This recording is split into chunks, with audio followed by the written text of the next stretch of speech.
এবার আল্লাহ তাআলা গোটা পৃথিবীর সব মানুষদেরকে লক্ষ্য করে ডাক দিবেন, লিমানিল মুলকুল ইয়াউম, আজকের দিনের বাদশাহী কার কার, আজকের দিনের বাদশাহী কার।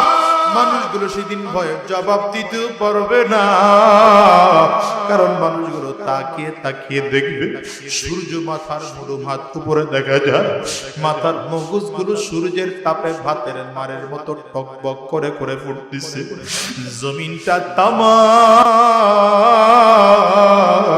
ওদিকে তাকিয়ে দেখবে জাহান্নামের আযাব ডান দিক থেকে আগায়, জাহান্নামের আগুন বাম দিক থেকে আগায়, জাহান্নামের আগুন সামনের দিক থেকে পেছন দিক থেকে আগায়, চারিদিকে আগুন।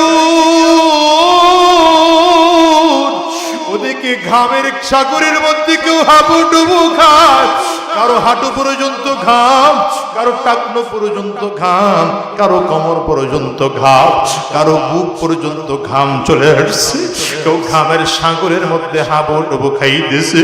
মানুষগুলো এমন পাগল হয়ে যাবে, আরে আমার মালিক জব্বারিয়াত জালালিয়াত কাহারিয়াতের কণ্ঠে ডাক দেবেন, মানুষগুলো জবাব দিতে পারবে না। আমার মালিক নিজে বলবেন, লিল্লাহিল ওয়াহিদিল কাহ্হার, আজকের দিনের বাদশাহী একমাত্র আমি আল্লাহ।